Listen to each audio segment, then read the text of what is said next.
everyone, how you doing? Hope you're doing well. I'm doing great. We're here in Sevierville, Tennessee at the statue and home place of Dolly Parton. I want to tell you a little bit about her. I think most of you know who she is. She has been nominated for 50 Grammy Awards and won 10. She has a Lifetime Achievement Award. She's been nominated for 2 Academy Awards, 3 Emmys, and 1 Tony, sold over 100 million albums, and written over 3,000 songs in her lifetime. And she was born here, Dolly Rebecca Parton, on January 19th, 1946. She grew up in a 2-room house on Locust Ridge Road. That's only about 27 minutes east of here. Now, you can drive out the road to her home, but there's a big fence up and it says no trespassing. But there is a replica of it at Dollywood if you want to take a look at it, but you cannot really get out to the house. She was born one of 12 children, and she said that money was always a problem with her family. Her first exposure to music came from her family, including her mom, who sang and played guitar. At an early age, she also learned about music while she performed in her church, and she was a featured singer and guitarist on a local radio and television show in Knoxville. But in 1964, immediately following her high school graduation, she set out for Nashville to pursue her music career. She became the protege of country music singer and Grand Ole Opry star Porter Wagoner, and soon gained coast-to-coast recognition, attracting attention to the music industry moguls at RCA Records, and recorded more than a dozen hit songs with Wagoner on their label. And owing much of her association to Wagoner, Parton rapidly emerged as one of country music's most popular singers. In 1974, she discontinued her work with Porter to launch her own solo career, where she enjoyed immediate success both in 75 and 76 when she was chosen Female Singer of the Year by the Country Music Association on the strength of such songs like Jolene and Love is a Butterfly, both released in 74. About the same time, she began to cross over to the pop music market, and in 78 she won a Grammy Award for her song Here You Come Again. It was named Entertainer of the Year by the CMA. Her career continued to develop, and she received more Grammys, both for her songs including 9 to 5 in 1980 and Shine in 2001, and for albums including Trio in 1987 with Linda Ronstadt and Emmylou Harris, and The Grass is Blue in 1999. She was inducted into the Country Music Hall of Fame in 1999 and continued to release hit albums including Blue Smoke in 2014 and Pure and Simple in 2016. She later released an album for children, I Believe in You, in 2017, and in 2022 was selected for induction into the Rock and Roll Hall of Fame, although she had earlier asked to be removed for consideration because she didn't believe she had earned the right because she wasn't a rock and roll performer. She did accept the honor. In 1980, she appeared in several successful films, most notably 9 to 5, and in 1989, she played a principal role in Steel Magnolias. In 1990 and 2000, she guest starred in many television series and appeared in several made-for-TV movies. In 2009, she wrote the music and lyrics for a Broadway musical adaptation for the film 9 to 5, and 3 years later, she starred in the film Joyful Noise, a TV movie about her early life. Dolly Parton's Coat of Many Colors in 2015 took its name from her 1971 song and was followed the next year by a Christmas-themed sequel in which she appeared as herself. She provided the music and was the guiding spirit behind the movie Dumplin' in 2018. Her music also inspired Dolly Parton's Heartstrings, an anthology series that debuted on Netflix in 2019. She later portrayed an angel in Dolly Parton's Christmas on the Square in 2020, and it was also on Netflix. Aside from her stage and screen activities, she was involved in a broad array of other projects. In '86, she opened Dollywood, a theme park centered on the Appalachian traditions of the Great Smoky Mountains of eastern Tennessee. Admits she's never ridden any of the rides. 2 years later, she created the Dollywood Foundation, an organization with the aim of providing inspiration and educational resources to children. In '94, she published the autobiography Dolly, My Life and Other Unfinished Business, which was a bestseller. She later wrote with the best-selling author James Patterson, Run, Rose, Run. It was a thriller about a young country music singer with a mysterious past. It was published in 2022, just days before the release of a companion album. Now, there's a few things you may not know about Dolly. First of all, she admits that she very rarely ever wears her own hair. She wears a wig every day and states she has at least 365 wigs. She's also been married to Carl Dean since 1966, and they renewed their vows on their 50th anniversary. She said, "My husband is not one who wants to be just thrown out there. He's very private, and I've always respected that for him and about him." She was just one day out of high school when she moved to Nashville, and the 18-year-old couldn't have imagined the fame she'd find or the fact that she'd meet the love of her life on the first day in the big city. She was outside the wishy-washy laundromat when 21-year-old Carl Dean pulled up in his car to tell her that her wardrobe choice left her at risk of getting a sunburn. Their connection was instant.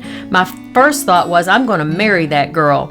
And as for Parton, she was surprised and delighted that while he talked to her, he looked at her face. And she said, that was a rare thing for me. 2 years later, Parton and Dean embarked on what will become somewhat of an odd, lifelong relationship, secretly marrying on Memorial Day in 1966.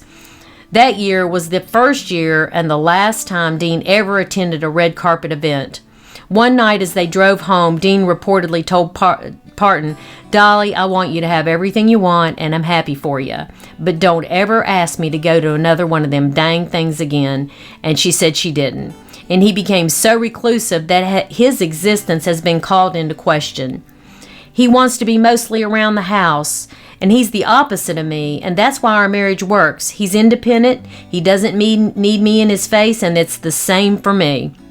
Now, about the song "I Will Always Love You," it may forever be associated with Whitney Houston and the Bodyguard, but it was originally written and recorded by Dolly. Even more surprisingly, that it was not written about a breakup, but Dolly had written it deciding to leave Porter Wagner's syndicated show to pursue her solo career. It was 1973, and she said, "I was trying to get away on my own, and I had promised to stay with him for 5 years, and it had been 7. And she said, Wagner wasn't listening to my reasoning for going. She decided to write him a song in order to express her feelings. Explaining its true meaning, she said, it's saying, just because I'm going, don't mean I don't love you. I appreciate you, and I hope you do great, and I appreciate everything you've done for me, but I'm out of here." She played the song for Wagner the following morning, and it brought tears to his eyes, and her message finally hit home. He said, "That's the prettiest song I've ever heard. You can go, providing I get to produce that record," she recalled, adding, "He did, and the rest is history." Soon after its release, "I Will Always Love You" became a hit for Dolly, topping the charts in 1974. And over the years, the track has become a staple with everyone from Linda Ronstadt to LeAnn Rimes, and of course Whitney Houston, putting their own spin on the tune. In the 70s, another megastar almost added the song to his repertoire, but Parton shut him down when he asked for too much money. She recalled that Elvis Presley was a big fan of the song and was getting ready to record a cover version, and she was invited to attend the session, was feeling over the moon. "I was so excited, I told everybody I knew. Unfortunately, it wasn't meant to be." Before Presley hit the studio, Parton got a call from his manager, Colonel Tom Parker, who said, "Now, you know we have a rule that Elvis don't record anything we don't get half the publishing." And not one to accept a bad business deal, she refused, admitting that she cried all night but stuck to her guns. These days, she still wonders what it might have sounded like, but has no regrets. "When Whitney's version came out, I made enough money to buy Graceland," she laughed. Steel Magnolias was one of the biggest hits of the 1980s, and the film pretty much made Julia Roberts a superstar, landing her an Oscar nomination for Best Actress in a Supporting Role. But the fledgling A-listers' time on the set was a nightmare. Shirley MacLaine and Sally Field said Herbert Ross went after Julia with a vengeance, so much that he made her cry. But she wasn't the sole target of his bullying. In fact, no one was spared. I remember the day Herb said to Dolly, "Why don't you take some acting lessons?" And MacLaine said, "You don't say that to Dolly Parton. She's absolutely the funniest and wittiest person around, and she'll cut you to ribbons," which is exactly what she did. And Field said the stronger ones of the group were just older, we'd been there longer, and we'd go after him, and that meant Shirley and Dolly. Well, in 1973's Jolene, Dolly Parton's classic hit, was inducted into the Grammy Hall of Fame, but the character isn't who you think she is. It was inspired by a red-headed bank teller who loved flirting with Carl, but she actually met the real Jolene years before.